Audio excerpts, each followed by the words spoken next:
It's Admin Sports. Back to back. We're showing a lot of consistency. We're doing this for ourselves. This is personal growth. We're killing it. And you know what? So are the Buffalo Bills. Yeah, the Bills are coming back. Yeah. I mean, we're not far away from free agency at all. I think we're 2 weeks away. Yeah, we're getting close. Yeah, so between that and draft, we'll be looking at a new crop of players. And I guess this episode is to discuss what kind of crop of players are we looking for? What kind of make and model? What kind of Gronk. Yeah, what do you think that this Buffalo Bills team needs? There's a hurdle in front of us. It seems to be the Kansas City Chiefs, but I would say that I don't want to get into this. Don't say the Bengals. No, I was gonna say Sean McDermott, but I don't want to get into this. That's a all right. Really getting into it. That's a we have nothing to talk about in July conversation. I'll keep this focused. Sorry. Let's get our viewers up first before you Yeah, get off the wall probably here. my hot takes yet, but we will table that for later. Obviously, a lot of time left. It's been 2 months almost since Bills football. Yeah, getting there. No, Mid 1 month. It's been 1 month. Yeah. March this week.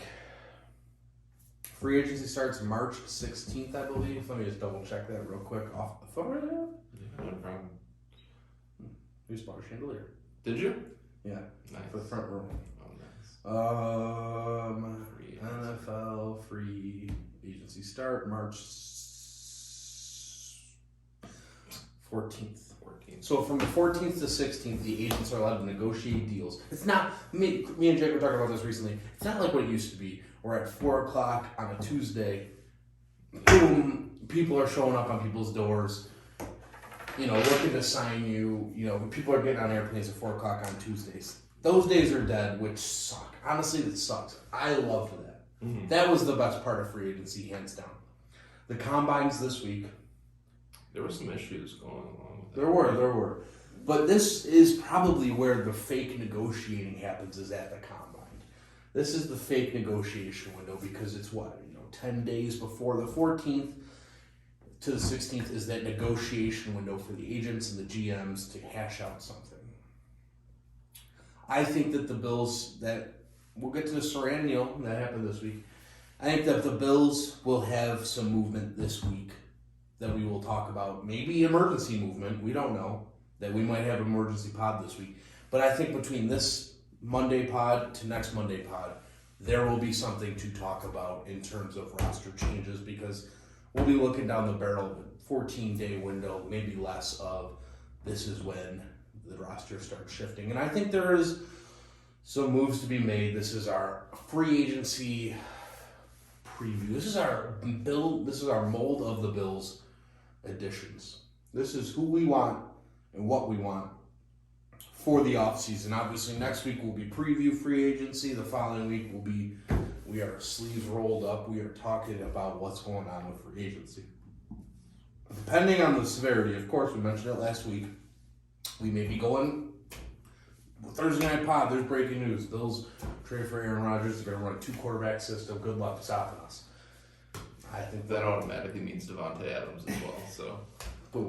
A 5-wide receiver, 2-quarterback system. We don't need running backs anymore. with Gronk. With Gronk, apparently. Let's talk a little bit about Gronk because I was scrolling through Twitter today and people are up in arms, as I thought they would. They would be. It's a lot like the Jarvis Landry conversation we had. Indeed. Do I think the Bills need him? No. Dawson Knox was one of the highest He was top 5 this year, outputting hand down. tight end in the league. No hands down, pun intended there. He was down with a hand. So, with that statistical gap, it could have been made up in the 2 games he was, month or so he was out.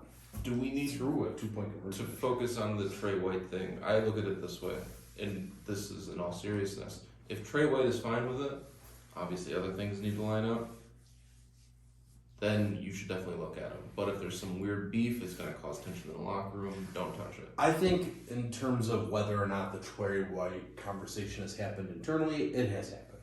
Because there was rumors of them looking at Gronk last year. Yeah. I don't think they would look at him without having at least that conversation ahead of time. Yeah, fans are going to be real quiet in the event that Gronk comes here and he scores like 3 touchdowns in 2 games. But I don't think I care. No, I would look I at personally him don't as a pure luxury, not in terms of, wow, he's the best player in the league. I think we're fine at tight end.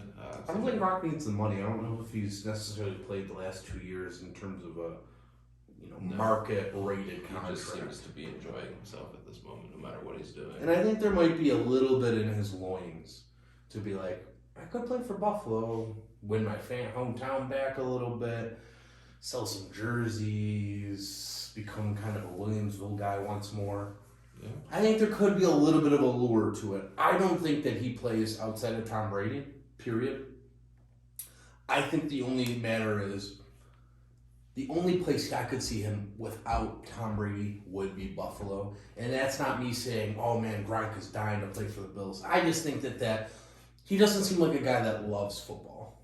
He's not an X's and O's guy. He's mentioned that many times. And it's very apparent. Yeah, he's not oh man, I'm dying to win a championship. I believe he has 3.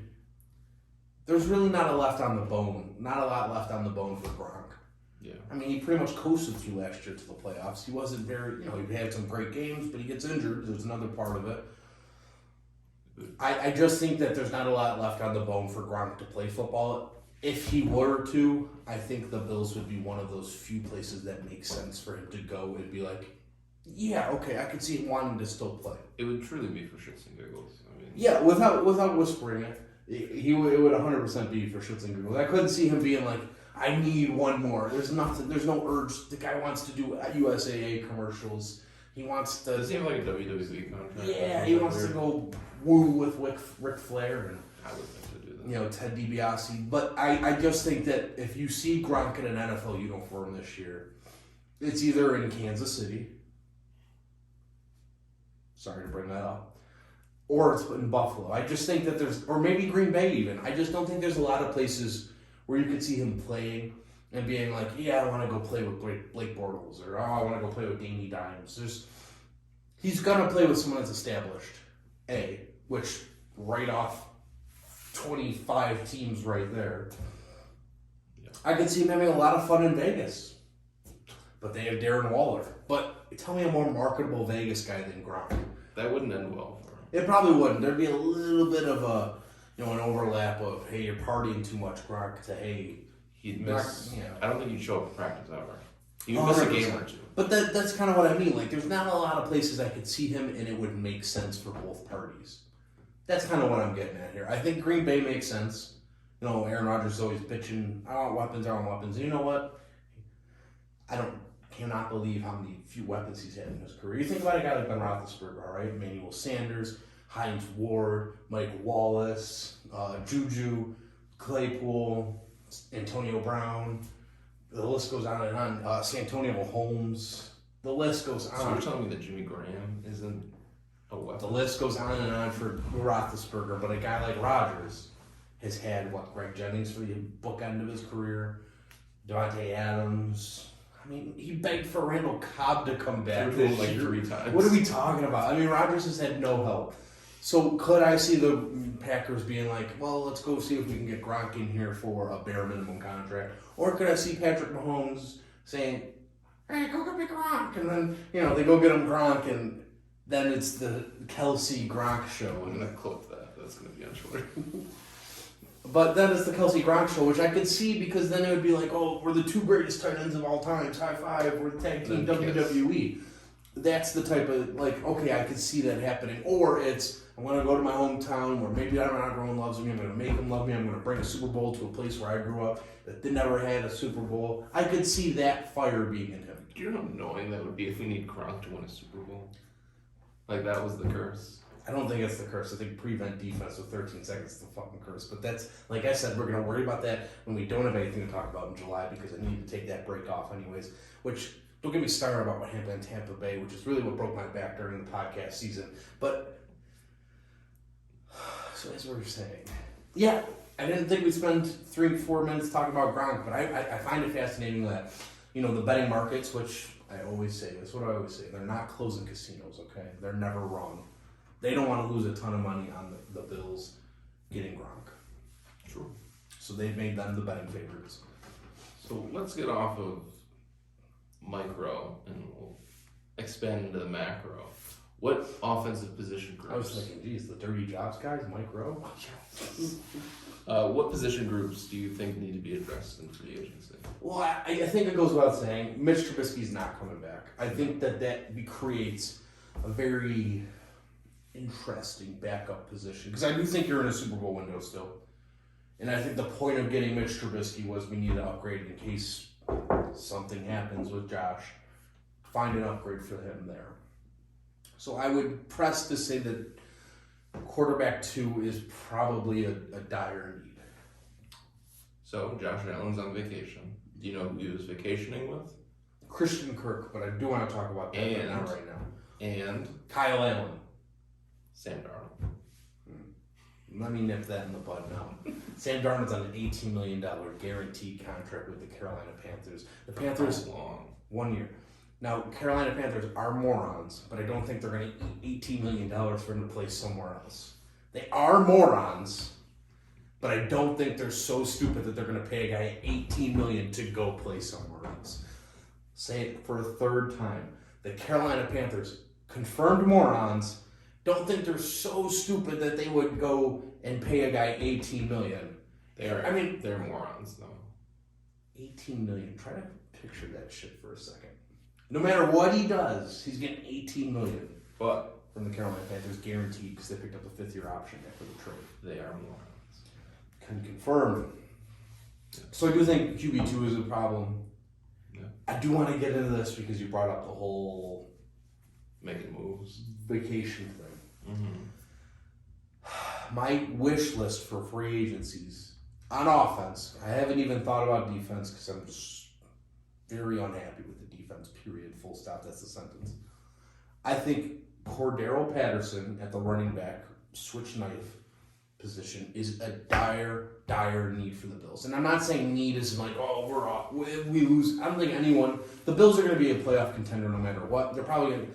There's 7 teams that make the playoffs. They're probably guaranteed a 7th spot as long as Josh Allen's healthy. Yeah. I'll take that to my grave because they have, at least 4 wins in their division every year. So going back to Cordero Patterson, does that push out Isaiah McKenzie's role? Because I don't think Isaiah McKenzie's coming back. Period. Interesting. I don't think they re-sign him. I don't disagree with you. I just don't think that. I didn't want to get into this yet. I don't think they re-sign him because I think there's been a lot of friction in terms of the return game, in terms of not being included in the offense when we're like, hey, where the hell's McKenzie up until that second New England game? I just think there's too much friction for him to be like, I want to come back on a cheap contract like he did, getting paid in candy last year, and miss out on my opportunity to capitalize on my payday, which he already did once, to come back and get bullied, for a lack of a better term, by the Bills organization. He did right by them. I don't know if they did right by him this year. No. So I don't think that he comes back. Not because I don't want him back. I want Isaiah McKenzie back. I don't think that the Bills deserve him back, if that makes sense. And I do think that you can clip that, put that on the internet. I stand by that because I think that falls through. Well, Zach, it is going on the internet, so. There you go. I think 110% that you will not see him as 8. I see. I don't want to say 110% because you never know what the fuck happens. Maybe it was Brian Dable. I don't know. We are trendsetters. But I don't foresee in the current climate Isaiah McKenzie coming back to the Buffalo Bills on Orchard Park. Now that we're gapped into all But.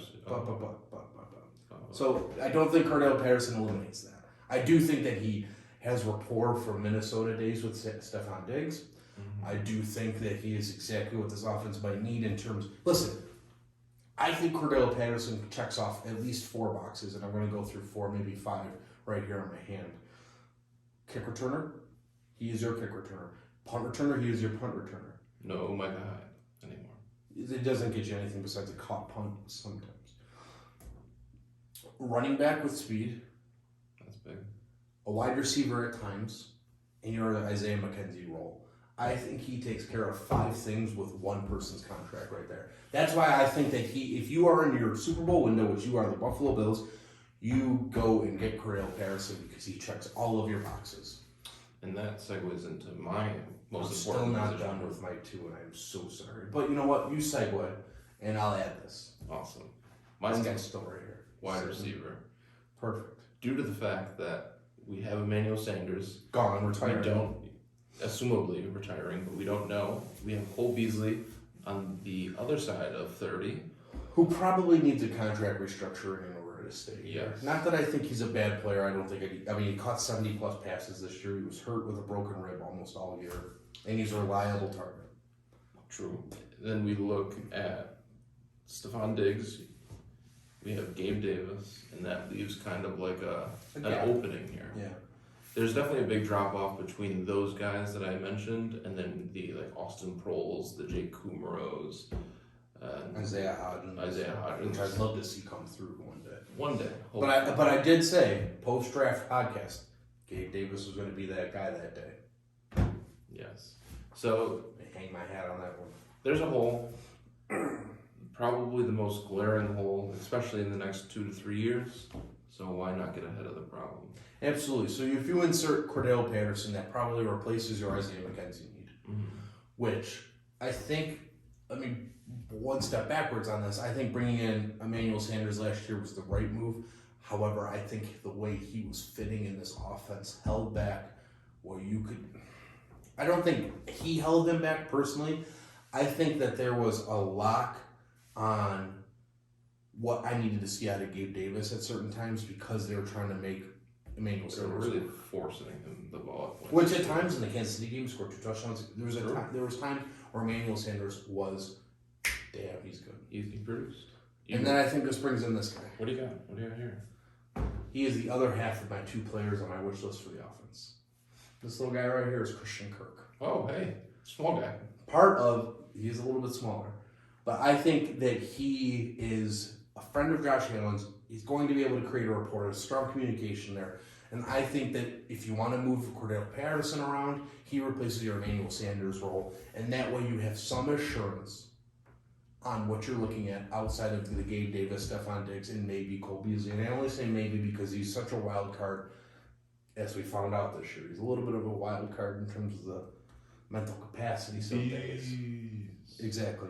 That he might be presented with a contract restructuring and saying, why are you cutting me? And then walk out and delete his phone. I don't know. There's mixtapes on there, though. Yeah, delete it, please. But, there's a little bit of a weird situation in the wide receiver rooms right now. I think you're bringing in a guy that Josh Allen knows, hangs out with, loves him. I think that clears a couple of things up. Stephon Diggs obviously loves him. There's a rapport with him and Davis. I would love Isaiah McKenzie back. I really would. I can't wait to see where he lands because I think he's going to be a stud. True. Maybe New York. That might be the easy answer. But they already have Kadarius Toney. I don't know if you need 2 of those. Brian Dable will want 2 of those. I think we talked about in the previous podcast, Brian Dable leaving in this scenario and making it very apparent that he wasn't going to make any moves without Isaiah McKenzie. Remember that? We've talked about that many times, actually. He won't be going to another place without Isaiah McKenzie. So I think that domino fell and Isaiah McKenzie was like, I'm going with it, coach. Put him in a suitcase. And then I need to talk about the offensive line because I do think there's a huge problem there. Some post-season film views. I think that the Darrell Williams experiment is much worse off than we thought. He was bad. You think about that 2-point conversion against the Chiefs, and this is just a microcosm of the greater scheme, but you think about that play, right? Josh Allen takes this ball, he's running to his right, he can't go right because Chris Jones is there, right? So he kind of dekes him out a little bit, comes back up the left, Chris Jones is kind of like, oh man, I got beat, so I gotta hang out back here. But then, Josh Allen was strong enough to eliminate him, right? On his own.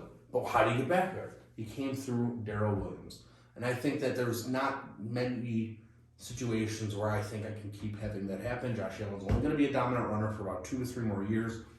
I think you need to start protecting him, start saving his legs. That was a long game. You're lucky he's able to make that play in order to get the 2-point conversion there.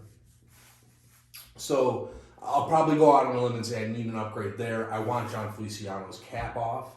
I think he's a poor player, very poor player. I think he came in last year, offensive line was bad, right? He was hurt.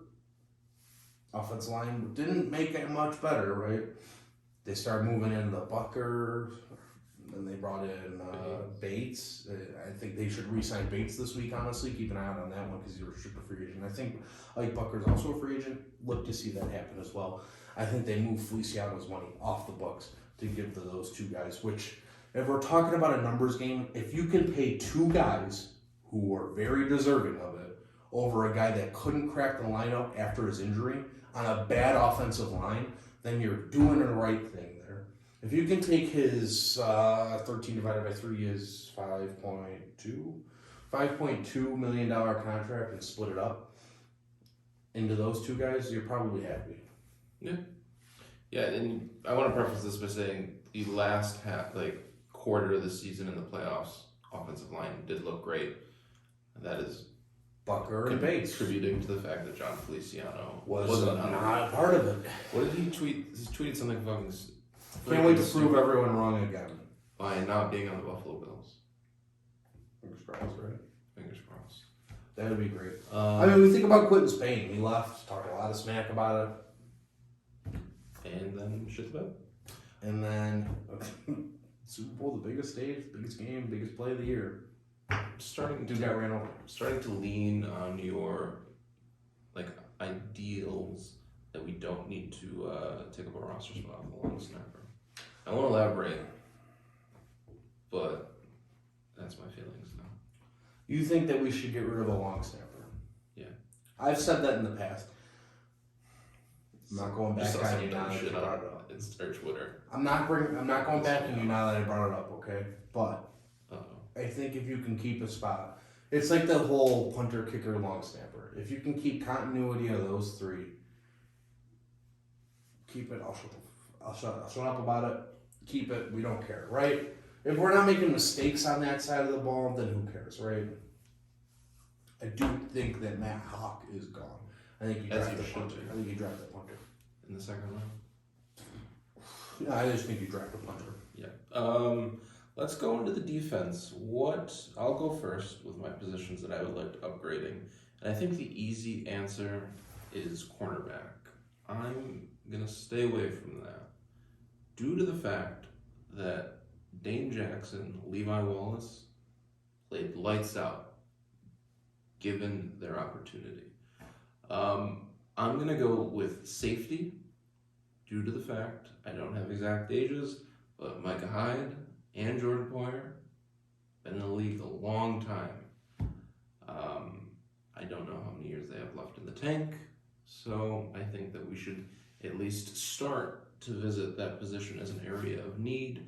Saran Neal, as great as he is, that greatness is more to special teams, but I think that we need to start looking at a couple years down the road with that position.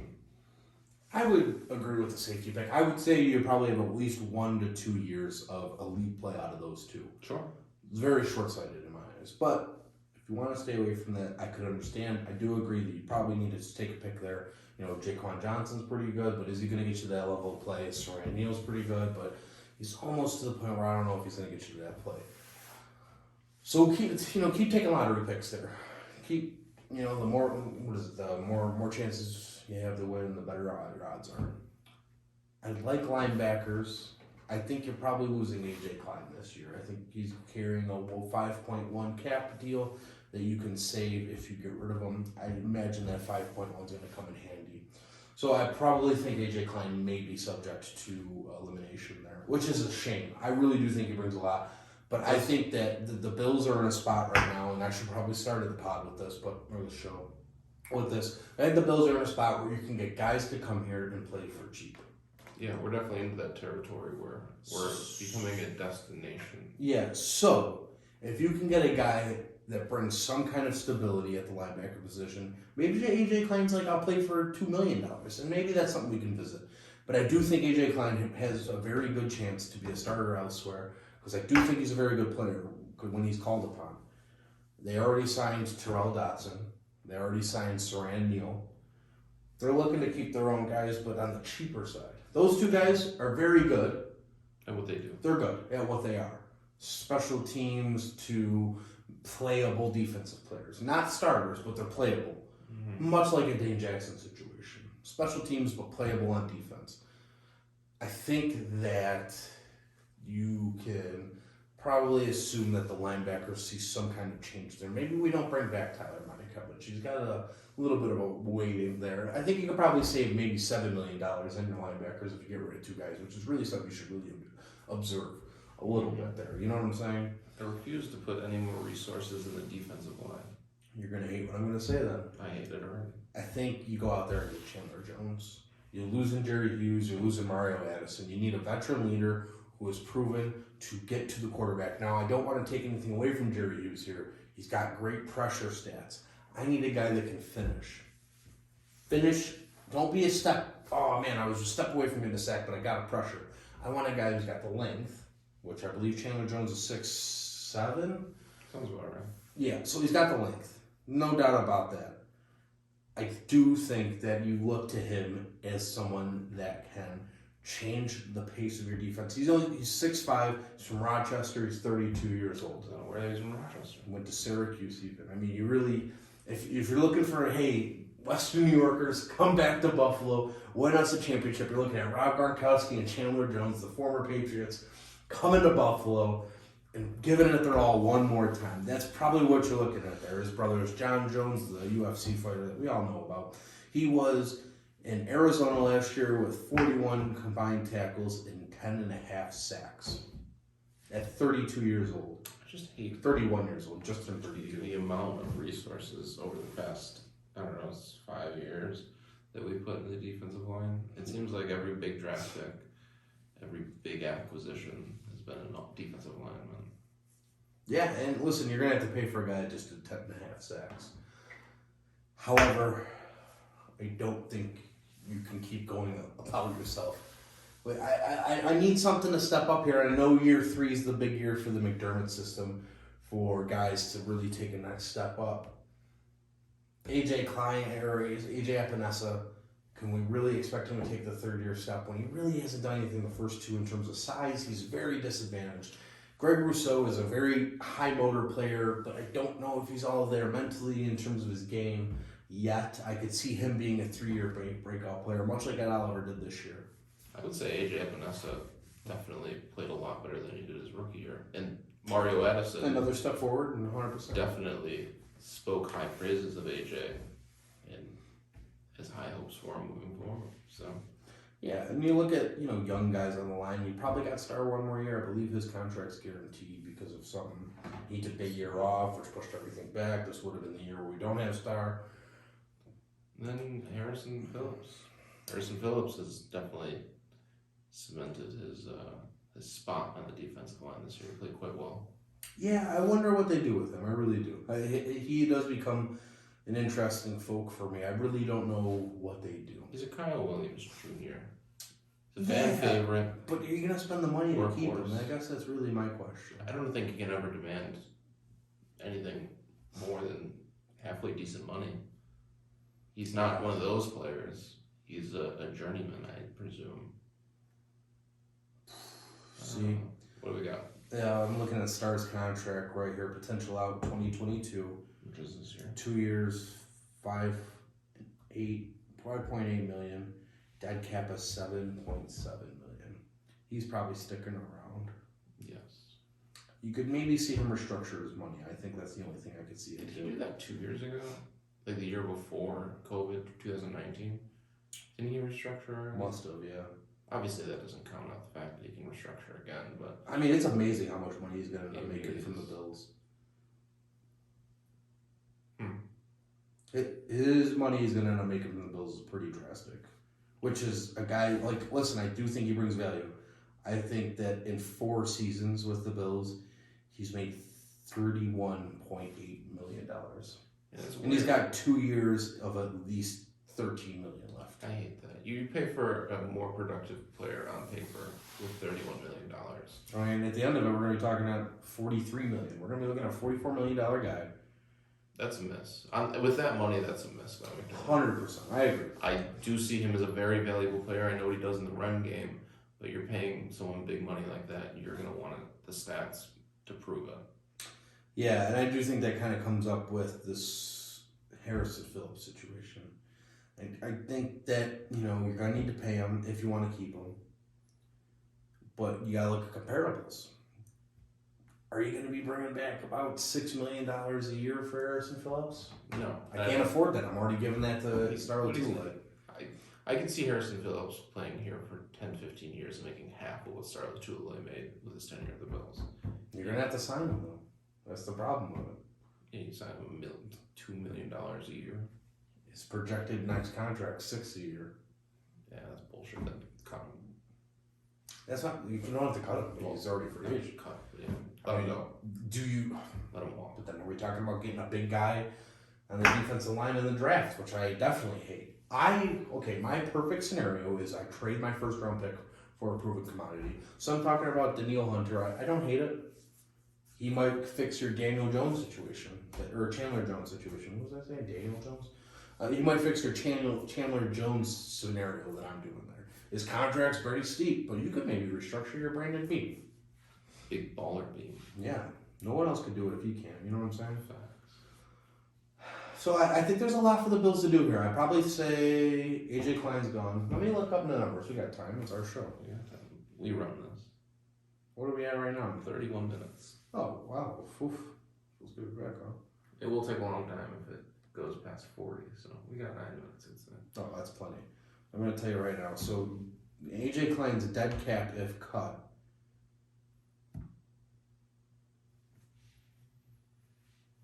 Is $400,000. R.I.P. AJ Klein. He would save you $5.1 million on the cap. R.I.P. AJ Klein, respectfully. Yeah, that's a big one. So 5.1, keep that number on your book right there. And then what are we looking for this Manikevich guy? What do we? He's great on special teams. I think he's fantastic. His cap hit, he would save you $2.5 million. What is any dead money or no? $750,000. So you're probably looking at what was that? $7.6 million, and then Matt Hawk. Out of the two, though, I think Tyler Manikevich Stays. I could see that, but also I would prefer not. If you can, because I think you can find someone. Like you can breed these guys. You know what I'm saying? You could find dudes that can just be gunners on defense. Right. I just didn't go to a small school. Look for the coolest running back out there. You have an out with the quarterback or the punter right here. I don't know how they built this in, but you can save $1.5 million with your potential out that they built in right here. So right there, you're looking at $9 million. You restructure Cole Beasley to maybe trim off $4 million from the cap number. You're looking at maybe $13 million. What is the record spins? Do we know our cap space now without anything? I can pull it up. We have 8 minutes left. Is it 30 something? 28? Right now, they do not have much. Maybe 8 million. Oh. That's not good. Remember the days of the Bills having like 90 to 100 million? But okay, so you're gonna.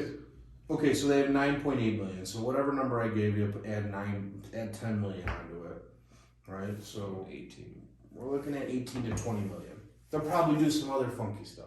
They'll probably extend Stephon Diggs, which will take his number into a $3 million cap hit and shoot it up. So there gets you, you're looking at maybe $8 million right there.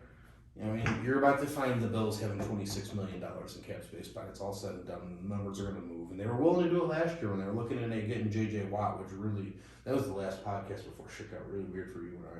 That was already happening by this point in this season. That narrative, never mind, I can say that, that narrative killed me.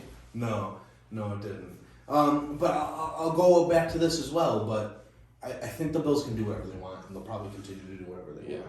But do you remember the days where like, damn, we have like $90 million in cap space. What are we going to do? Find a quarterback. Now, the Bills don't need cap space because they have their quarterback. Yeah. Until he's 35, they'll have a quarterback. And they have their star wide receiver. Or 4 to 5. And they have their shutdown corner, and they have their cornerstone left tackle. This is why, like, oh man, you go to the Bills Mafia page on Facebook, you want to pull your eyes out every time, but you see it, and they're like, oh man, we need cap space, the Bills are screwed. Why are we screwed? Why are the Bills screwed? They have their tight end, they have their number 1 wide receiver, they have their number 2 wide receiver, they have their quarterback, they have their left tackle, they have their center, which they could probably move some money around with Mitch Morse extended because he only got 1 year left, and I love Mitch Morse. How old is he? He's 30. Oh. I think you extend him. I think he's the cornerstone of your offensive line. I think Aaron Cromer, which we'll get into with the coaches segments, I think he's a stud. I think he's going to really bring this offensive line to another level. Every single one of them, except for maybe Darrell Williams. But I could see them moving around Darrell Williams' money in order to compensate for that, in order to keep him around, give him another look at the right guard. Because they gave him right tackle money. I think you got to give him right guard money. Excuse me. Do you think we? Well, you have your left tackle, you have your right tackle, you have your center, you have your quarterback, you have 2 wide receivers, you have your tight end. Your offense is pretty much done. You're never going to pay more for a wide running back than other teams should. You have your shutdown corner, you got your star safeties. You have a middle linebacker, which there's a ton of opinions on him. Maybe they extend him out. Maybe they say, okay, we're going to give you $12 million this year. Well, what if we give you a 5-year, $56 million contract? Yeah. And then move it all into cap bonus money and then less of a cap hit. And then you fix all that. You have your outside linebacker who's a stud. You have your defensive line who's full of prospects. You don't need cap money for this Buffalo Bills team to be successful. And then on top of it, you're going to have guys like Emmanuel Sanders saying, hey, come give me Candy, come give me Isaiah McKenzie contracts so I can come win with you guys. The Bills don't need cap space. Yeah. And to your point about running backs, we literally can just cycle through 3rd or 4th round draft pick running backs for the next 15 years. Absolutely. And you'll hit on one of them. Zach Moss was not it. Who cares? I would call Devin Singletary a probably market value pickup right there. Zach Moss missed. And you're allowed to miss the draft picks because most teams miss most. Look at the Bills from 2000 to 2016. They missed most. Thanks for watching our show. Hopefully it's not too long. Watch it twice if you want. Give us a like, subscribe, comment, and share. It helps us. It keeps us coming back. Appreciate your time. Actually, it's not what keeps us going back. No, but it would make us happy if it did. Take care, guys. Maybe Jake will speak louder next week if we get a couple more shares. Take care, guys. This is important. You need